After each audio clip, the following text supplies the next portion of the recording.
With the Roki Sasaki decision looming, there have been some new revelations into some moves the Dodgers may be making to make sure that they can afford the star Japanese pitcher. Joe and I are going to talk about all that and if it makes sense still that the Mariners might have a chance. And then we're going to do some buying and selling of the current players on the Mariners roster, since obviously the roster hasn't changed much since 2024. And then we're going to finally talk about it as much as we don't want to. That's right. We're going to talk about the Luis Arraez trade that has been thrown around a lot and how the Mariners should acquire him, blah, blah, blah. Joe and I are going to talk about if he is a good fit for this roster. Thank you guys so much for watching episode 156 of the Hit It Here podcast, part of the Bleav Network, the Danny P episode of the podcast. And also don't forget, this episode is sponsored by Fanatics. Make sure you guys go pick up one of these quarter zip sweaters. It's very nice and it's half off right now, still available. And I am here with Joe. Hey, what is up, my guy? Hey, you didn't ask me how I'm doing, so I don't. I said, "What's up?" I guess it's the same thing. It's roughly the same. Is that how you want to start the podcast? Chill. Is that how you want to do it? No, I don't. You want to fight? I don't. I don't want to fight with you right now. Everyone's watching this. I know this is kind of embarrassing for us. Yeah, I'm good. I'm tired. I'm good. I'm patiently waiting for things, just anything, truly, to kind of actually happen. Yeah. Egan Danner, Tyler J. Cool. Awesome. 40-man roster at 40 men. They did it. They are now fielding a full 40-man roster. We did it.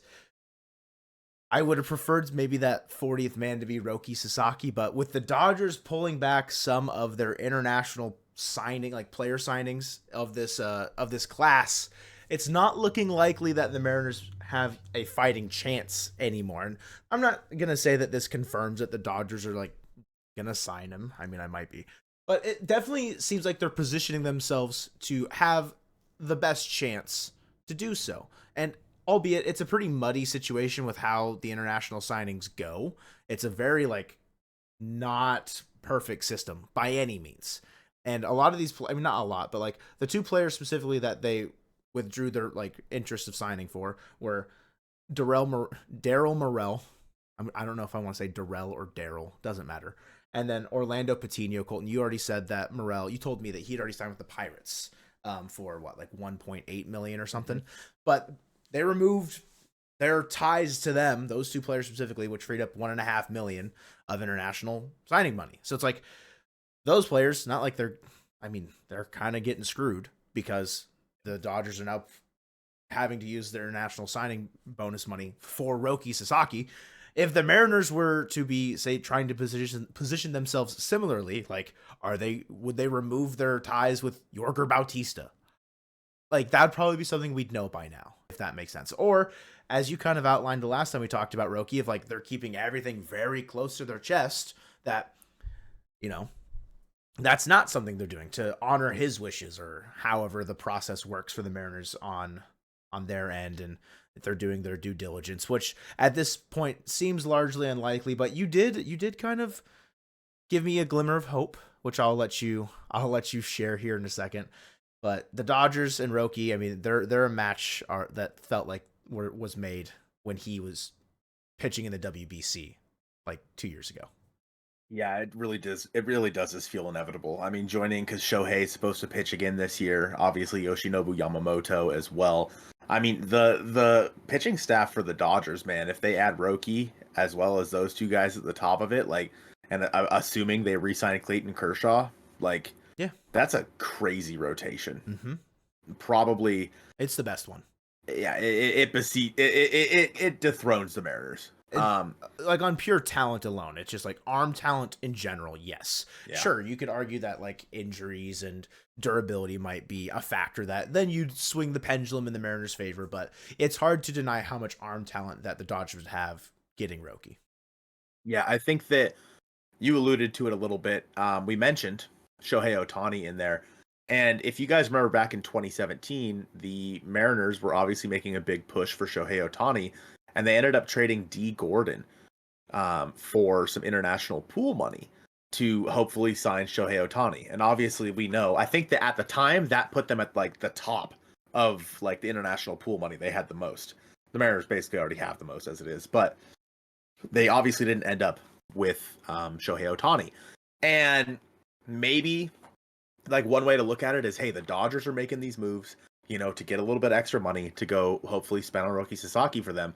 But that's not everything. Money isn't everything in these decisions, and it's been made pretty clear by Ohtani's decision back in 2017. I think Yamamoto's was obviously pretty expected. 10 years, 300 million. Yeah. Whatever it was. Crazy. 25. But yeah, I think that from what everything we've heard about Roki Sasaki is the money is not everything to him. I think that he's a guy who is really interested in where he's going to go, and it's very, very hard to deny going to the team that won the World Series last year and has been in the playoffs every year for the last decade.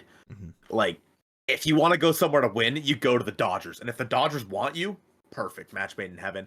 We don't even know at this point if the Mariners have had that interview with Roki. At this point, if they haven't had it, they're not going to. And so we are, 4 or 5 days away, 3 days away, oh God, from the international pool money kicking in for 2025. And we are 11 days away, 10 days from when we're posting this, from his posting window being over. And so we are going to find out one way or another within the next week or so where Roki Sasaki is going to go. Unfortunately, it doesn't sound like it is going to be with the Mariners, Joe. And a lot of people commented on the previous podcast where it was like, yeah, you kind of expected to not get him if you're a Mariners fan at this point, just given the climate of the team, whatever. We're sitting here looking at roughly the same roster we ended 2024 with going into 2025 with. And Colton, with that existing roster in our hands in front of us, we need to do a little, I think, player evaluation. Some stock evaluation of these players. You and I are going to pick 2 players each. One that we're buying, or no? 2 buying, 2 selling? Is that what we agreed to? Either way works. I'm down for either. Whatever. We can just talk about it when we feel like we've either praised people enough or broke them down a little bit too much. I'll start, I'm selling stock on Dylan Moore in 2025. You know what I mean? I don't think he's going to repeat his success of 2024. I still think he'll be a serviceable player. I just don't think above 2 wins is really my benchmark for him. If he posts another WRC plus above 100, great. I'm not hopeful for it, if that makes sense. I think probably running out of gas a little bit as far as his life expectancy as a Major League Baseball player, as a Major League contributor that is above average. Sure, if he continues to produce positive WAR, sure, he's still giving you some sort of positive impact. But for me, I really like Korn, and I'm selling Dylan Moore in 2025. I wonder how many people got that reference. I know I did. We're brain rotten still. I think that's a good one. I've been selling stock on Dylan Moore for years. I gotta, sell when the market's high. I'm selling. That's right. I'm selling him at his peak value right now. And you are speaking my language because I'm selling stock on Victor Robles in 2025. I think that he was great in 2024. I just have I'm just so hesitant to expect that out of him in 2025. I think it is more likely that we see the Victor Robles of, his Nationals era where he was not good than we see what we saw last year in 2024. Not to say that we need him to, be on pace for a 6-WAR season, 7-WAR season. Mm-hmm. But if you can get, 2.5, 3 wins out of Victor Robles, I think that's great. That's fantastic. Yeah. And I think that, I don't know. I think he has proven over his 10-year career that he might not be the guy that everyone thinks he is. 2024 was the first time we saw him take off, the first time we really saw him reach his full potential, and maybe that's exactly what it was, and he is reaching his full potential. And obviously I hope that's the case. I hope that these guys, everyone that we talk about, is good, but I am very worried that Victor Robles, I don't necessarily know if he should be penciled in for a starting spot in 2025. He earned it, he did, in his time playing here, but I don't think the leash should be so long that we can expect him to figure it out right away. I think that Luke Raley and Victor Robles make sense almost in a platoon out there in right field, maybe halfway through the season or something like that. Obviously, a lot of moving parts have to, change right there. But I think that I'm selling stock on Victor Robles. Yeah, like as soon as the Mariners acquire Vladdy Jr. at the deadline to move Rayleigh to a platoon in the outfield with Robles, that's how that'll go. When you said 10-year career, I was like, what? Bro's been in professional baseball since 2014. Like I was like, whoa, wait a minute. Like Yeah. he's been around the game for a long time. I think I need to sell one more stock here before I build up some players. I'm selling stock on Logan Gilbert. Oh, Only slightly, right? It's another where I'm selling it at a high. I think that's probably the best season we'll see out of Logan Gilbert, and I hope I'm wrong. I hope that I'm wrong. I want to be wrong. But I think with how fast, like how well he started out, and he kind of started fizzling out towards the end a little bit, that has me worried that all the tinkering that he does, like how much he fixates on those pitches, it can only get him so far, and eventually people start to figure it out. He didn't get fully figured out. I mean, he finished what? It was top 6. He was 6th in Cy Young voting. Like, yeah, he had a phenomenal season. Like a very good season. Like led the league in innings. Like is now the Mariners' all-time leader in WHIP. I'm pretty sure. Like, bro was dominant. I just don't know if I want to expect. I do want to expect. I don't know if I can fully see it and realize it again in 2025 for Gilbert. I don't think it's gonna be like any worse than his 2022 season, right? Like I still think he's going to be like a 3-win pitcher. I think that's his floor, but I don't know if we'll see another like 4-win season out of Gilbert again. And I hope I'm wrong. Don't be wrong. I hope I'm wrong. hurts my soul. But Yeah. let's stay on for the next guy I'm gonna sell. Let's stay on the pitchers. I hate to say it. You're selling George Kirby. I am not. Okay. That would have been this year or 2024. I am selling stock on Andres Munoz. Ooh. I think that he was overworked last year, Okay. overused, and I think that's going to lead to some issues in 2025. Obviously, we know that he wasn't quite right all season with his back. He had some problems with his knee, I think, at some point as well. And like, you know what I mean? He's a guy who the Mariners relied on heavy, and he definitely had some moments where he was not good. Yeah. Like he just had a few blow up innings here or there that cost the Mariners a couple of wins. And for Andres, I don't think he's going to be bad, but I don't think he's going to be dominant like he was in 2024. And maybe that's not a terrible thing because of course, you do have Matt Brash coming back, and hopefully Gregory Santos is healthy, and et cetera, et cetera. But yeah, I think that the overuse of Andres Munoz in 2024 is going to catch up to him. We've seen it, and we saw it with Matt Brash.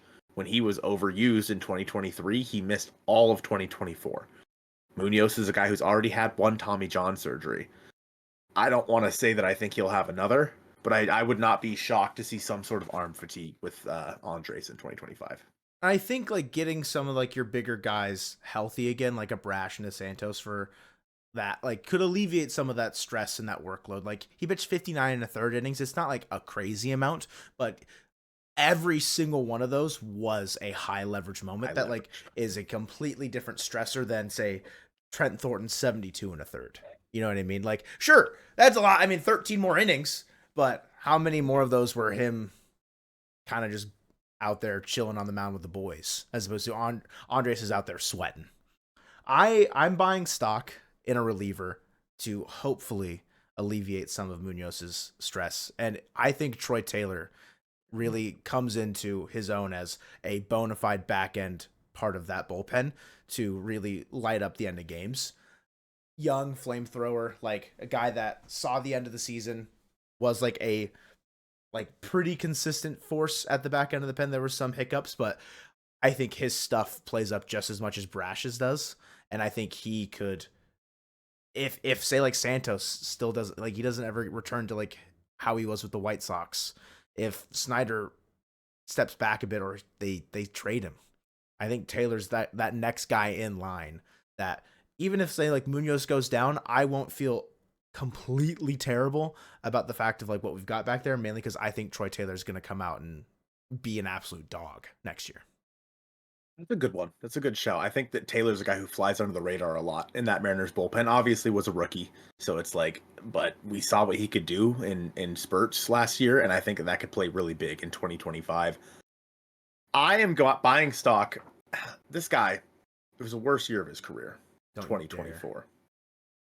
So I will be buying stock on one Randall Arozarena. Oh, Who did you think I was going to say? don't worry about it.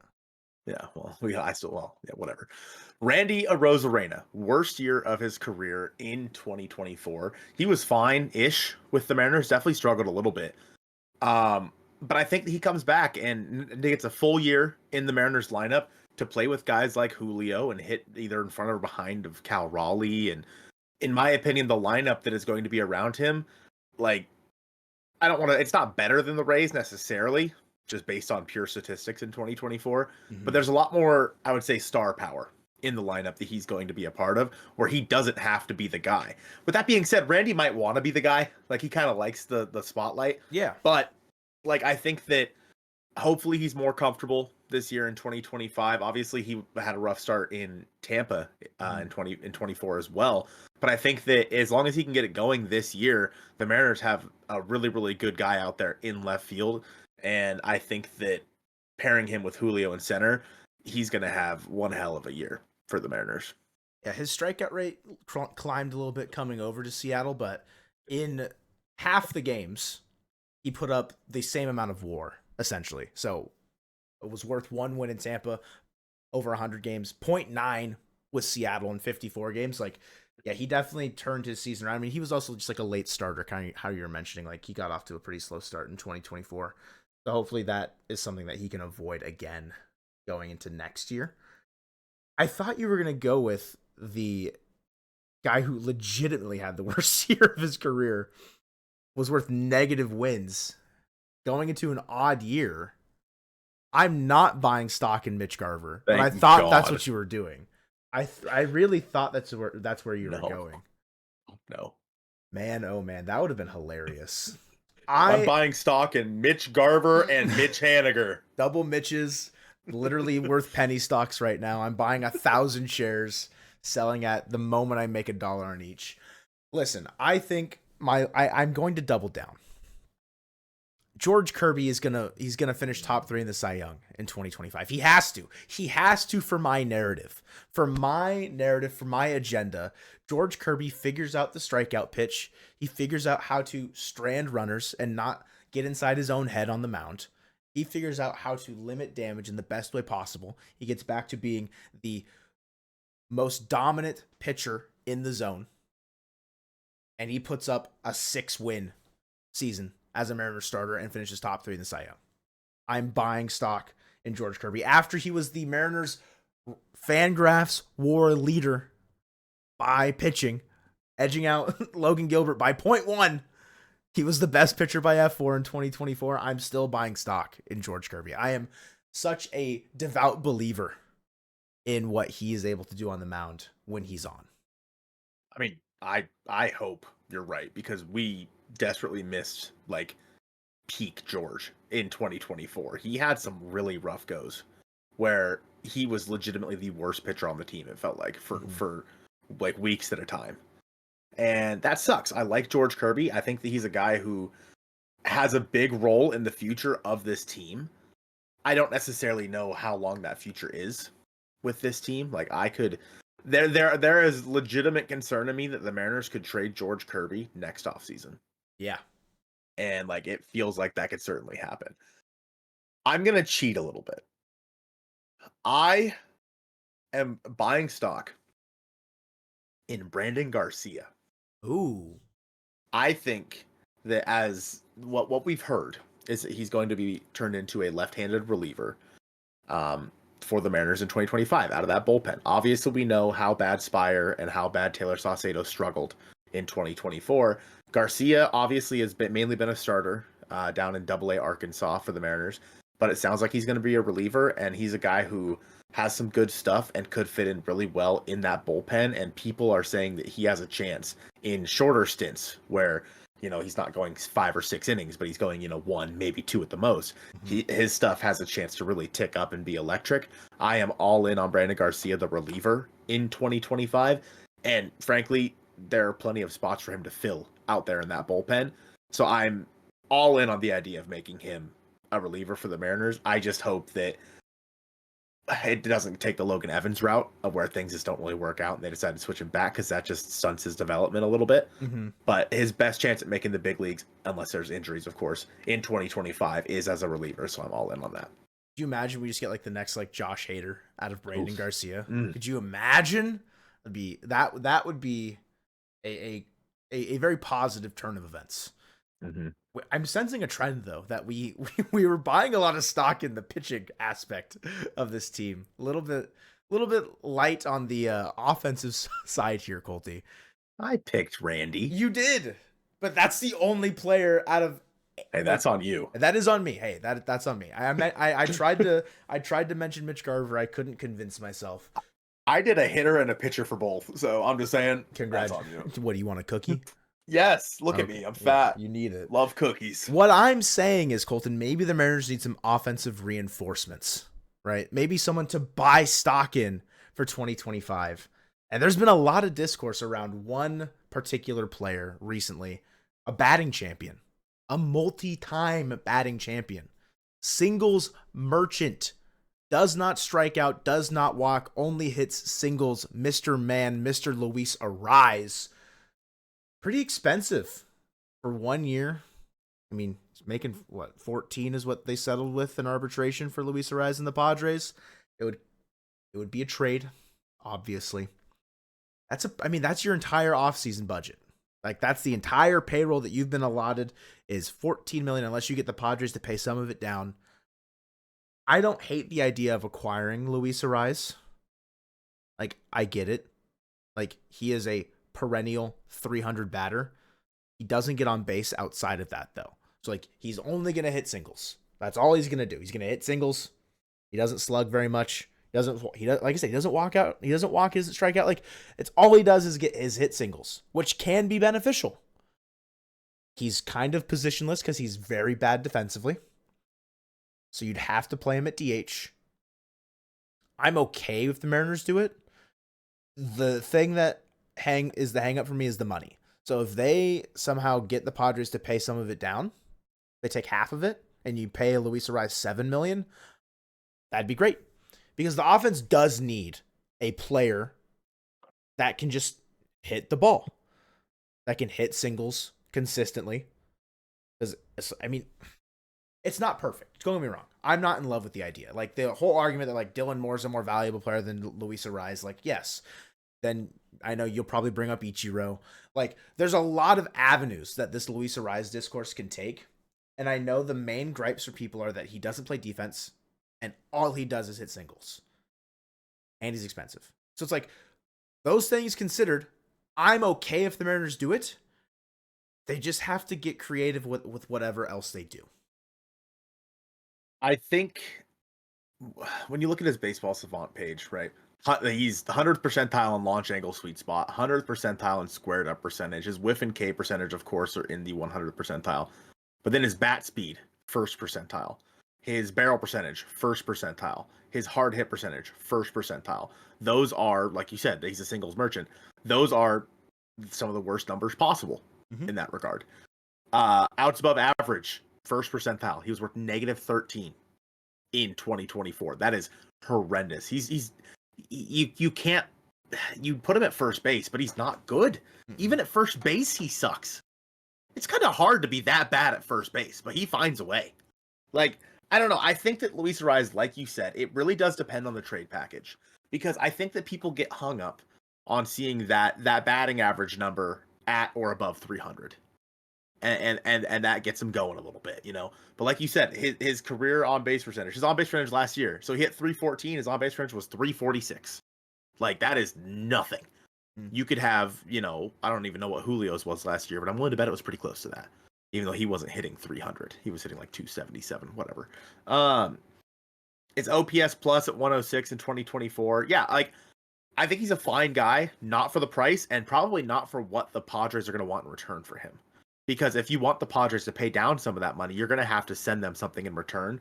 And I personally don't think Luis Arraez for a year is worth that much. I would like, he is one of the most fascinating players in baseball just because of his bat control is obviously elite. Mm-hmm. His ability to spray the ball around the ballpark is elite. And maybe the Mariners just need that guy who could just keep the line moving. Yeah. Like, but man, is like his numbers, he is the most one-dimensional player I think we have in the game today. And I find that very, very, he is literally the Adam Dunn of singles. Like that's what he is. Like he either hits a single or he's just an out. He's an automatic out. Like when you look at his extra base hits, he had 24 or 32 doubles in 2024, 4 home runs, 9 stolen. He's not even fast. Like Luis Arraez does one thing really, really well, and the Mariners. I mean, if you expect him to come here and hit well, we've seen time and time again that's not how that works. Yeah. So what happens if you bring a Luis Arraez here, and the one thing that's really hard to do at T-Mobile Park is hit? And you bring a Luis Arraez here, and he can't hit all of a sudden, he's the most worthless player on your roster, even more worthless than Mitch Haniger. Like, I'm not saying that he's going to come here and hit 200, but I'm saying that to expect... He needs to hit over 300 to be valuable. Correct. Exactly. Like, if he has a year where he hits 354 again, awesome. I will pay whatever it takes. Yeah, I mean, that's an over 3-win player because, like, that's how good he was just at hitting the ball. You mentioned his extra base hits. His career high is 43 in that year with the Marlins in 2023, where he put up almost a 3.5 win season according to Fangraphs. So it's like, yes, there is definitely potential for him to be a better than 1 win like he was in 2024. There's definitely potential for that. But having that success in T-Mobile offensively, I mean, it should scare Mariners fans, I think, a little bit. Because, like, we haven't seen a lot of offensive success come in. And especially, like, a very one-dimensional. Like, it could play in Seattle, I guess. Like, I don't know. We haven't seen a guy like that since Ichiro. Has the game shifted immensely since then? Yes. People weren't pumping 99 every single at-bat when Ichiro was playing. Like, the game has changed drastically. And sure, so have hitting mechanics. So, like, Luis Arraez is one of the most interesting players just as far as, like, watching how he practices, as far as, like, what he does for hitting drills. I mean, I think it was last year, right? He just stood there and, like, stared at a pitch and didn't move. Like, literally didn't even look at it. He just, like, stared, like, just zoned out straight in center field. Like, bro was just gone. Like, I mean, it could be funny. He could be a funny player to have if he's pulling stuff like that. But yeah, the trade packages the Padres would want. I mean, the thing that's hard is you can sell Luis Arraez because he's a batting champ. You can be like, this guy's a batting champ. He knows how to hit the ball. Your team had, like, what, the third lowest batting average in all of baseball last year. The Padres know that they have leverage over the Mariners as far as, like, how this trade kind of, like, acquisition would work. Scott Service just got hired as a special assistant with the Padres. So maybe he can pull some strings to make the trade a little bit more Mariners friendly. I don't know what the Padres would want. Like, it's interesting. Like, with where the Padres are at. Like, if they wanted, like, a Logan Evans because, like, they need, like, young pitching. Like, are you doing like just like Luis Arraez for Logan Evans straight up? No. Would you do it if they paid down half the contract? Yes. There you go. Like, I think that's probably where I'm at as well. Because, like, Evans should factor into the rotation by next year. Like, end of next year. They're already having trouble, like, figuring out what they're going to do with Cease. They were, like, $1.5 million apart on Michael King's arbitration. Like, the Padres are in a very, very strange spot. And especially if they lose out on Roki, like, it makes their need for young starting pitching even more, like, an even larger necessity. Let me make a comparison here to another former San Diego Padre acquired by the Mariners that had been one of the best contact hitters in the game, in Adam Frazier. And what did he do when he came to Seattle? But hit 238, 301, 311 after a year where he hit 305, 368, 411. Yeah. If you think Luis Arraez is going to come here and he's just it's going to be automatic and he's going to hit, I'm sorry, but that's just not the way it works, unfortunately. And Adam Frazier also had the benefit of playing defense better than Luis Arraez. Mm-hmm. Like, he's much better defensively than Arraez is. And so Frazier was valuable to the Mariners that year, even though he was worth less than one win, but he was valuable to the Mariners because he didn't strike out a whole bunch, still put up an 80 OPS plus, but he was able to play defense and man second base for them. They didn't necessarily have to, he wasn't great, but they didn't have to worry about second base all year long. Whereas with Arraez, where do you put him? You already have a left-handed hitting first baseman in Luke Raley. Like, you have to DH him. Right, and he's a horrible DH. He's terrible. Like, when you think of a DH. Terrible in the, yeah, but like, think about the Mariners DHs the last couple of years. True. Like, that's true. He's terrible in the sense of like what your traditional idea of a DH is, like obviously current ones like Ohtani, Yordan Alvarez, like stuff like that. Yeah. Go back a couple of decades. There's guys that you can point at like David Ortiz, Edgar Martinez, Frank Thomas, etc. In the modern game, like, I wouldn't hate having him as the DH so long as like every other spot in your lineup is like producing a sufficient amount, because like you're getting, I think, unprecedented, maybe not unprecedented, you were getting uncommon production out of your catcher in Cal Raleigh that can make up for the amount of production that say your DH does, as far as like in like the slug department, or like the in general, the power department. I think that's something that you can kind of like redirect and reallocate, like where you're getting that production from as far as like the Mariners are concerned. And I would be okay with plugging in Arraez at DH. Again, in the traditional sense, it's not fun. You want your DH to be the guy that's like, oh, I'm hitting 40 bombs, driving in 120 RBI. What's up, brother? Versus like a guy's like, I hit singles. Like, yay. Yay, that's all I do is hit singles. Single. Guys, I'm 4 for 4 with 4 singles. Stop talking about our love life, bro. Come on. Relax. But I don't know. Like, I think that there's a time and a place to make jokes like that, and now's not one of them. I'm very emotional. Felt right. I'm very emotional about potentially signing or trading for Luis Arraez right now. All he does is hit singles. That's all he does, man. We got to get out of here before we start crying. We appreciate you guys watching episode 156 of the Hit It Your podcast, the Wise Man's Fear episode of the podcast, and go Mariners.